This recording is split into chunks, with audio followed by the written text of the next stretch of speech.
जय हिंद। इस वीडियो में हम लोग क्लास 10th का प्रश्नावली 3.3 का क्वेश्चन नंबर 2 सॉल्व करेंगे। देखेंगे क्वेश्चन क्या कह रहा है। बोल रहा है 2x + 3y बराबर 11 और 2x - 4y बराबर -24 हो तो हल कीजिए।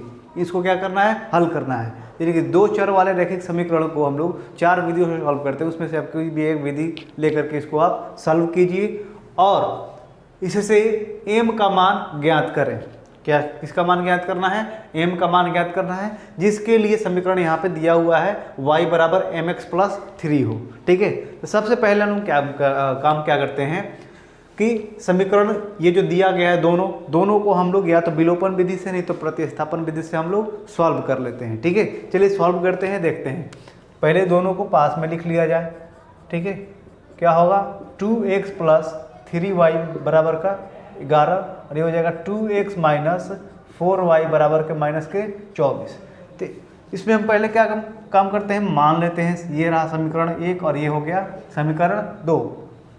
हम लोग प्रतिस्थापन विधि से सॉल्व करते हैं। किससे सॉल्व करते हैं? तो लिखेंगे प्रतिस्थापन विधि से। किस विधि से? प्रतिस्थापन विधि से हल करने पर। किस विधि से हल करने पर? तो प्रतिस्थापन विधि से।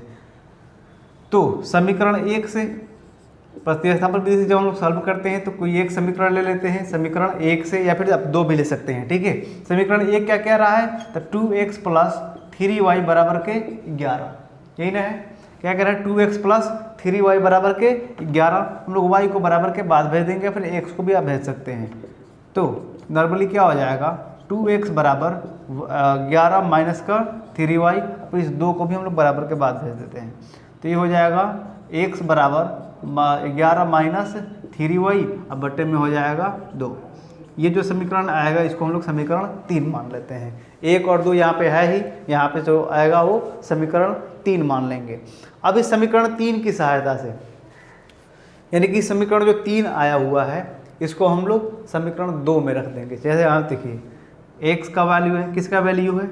हम लोग किस विधि से सॉल्व कर रहे हैं पहले ये समझते हैं। प्रतिस्थापन। प्रतिस्थापन का मतलब ये होता है कोई व्यक्ति यहाँ पे बैठा हुआ है। ठीक है, इस व्यक्ति के स्थान पे कोई दूसरा व्यक्ति आकर के बैठ जाता है, इसको उठा करके, समझ रहे हो, इसको हटा करके दूसरा व्यक्ति बैठ जाता है, यानी कि उसके प्रति ये क्या हो गया? स्थापित हो गया। इस x के जगह पे ये जो हमारा वैल्यू आया हुआ है इसको हम लोग रख देंगे किसमें? समीकरण 2 में। ठीक है, तो लिखेंगे क्या?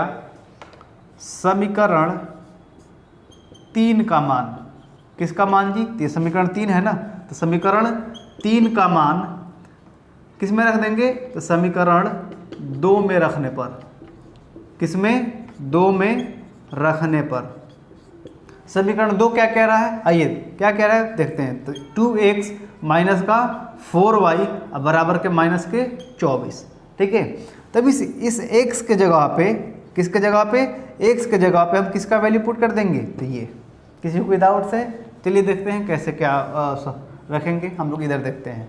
तो ये 2 दिया है तो 2। ठीक है, इसके बीच में रिलेशन किसका है? तो गुणा का। इस x के जगह पे क्या रख देंगे? तो 11 - 3y बट्टा में कितना है जी? 2। ठीक है, ये ब्रैकेट में कर लेंगे। फिर हमारे आगे क्या कह रहा है? इस x के जगह पे हमने रख दिया उतना, माइनस है तो माइनस। फिर क्या कह रहा है? 4y बराबर के 24। तो यहाँ पे आप क्या लिख सकते हैं? 4y, ठीक है, और बराबर के -24। किसी कोई डाउट्स है? अब क्या करेंगे देखो, तो ये 2 है और ये रहा 2, 2 से 2 क्या हो जाएगा? कैंसिल। ठीक है, बचेगा क्या हमारा? 11 - 3y।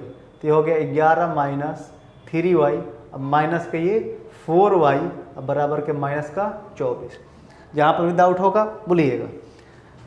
यहाँ तक किसी को डाउट है? यानी कि 11 - 3y और फिर -4y अब बराबर के -24। अब करते क्या है? इन दोनों को जोड़ देंगे क्योंकि दोनों माइनस में हैं, अब देख सकते हैं। और इस 11 को जो है ना बराबर के बाद भेज देंगे। क्यों? क्योंकि ये कहता है कि चर को एक तरफ और अचर वाले पद को दूसरे तरफ। तो इसको जोड़ेंगे, कितना हो जाएगा? 4 और 3 7y, यानी कि हो जाएगा -7y अब बराबर, ये पहले ही -24 है, पहले ही -24 लिख लेंगे। अब ये देखिए बराबर के पहले प्लस में 11 है तो बराबर के बाद आएगा तो माइनस का 11 ये भी हो जाएगा। अब इन दोनों को भी क्या कर सकते हैं, हम जोड़ लेंगे। तो माइनस का 7y बराबर क्या हो जाएगा, 24, और 11 जोड़ेंगे तो हो जाएगा आपका माइनस का 35।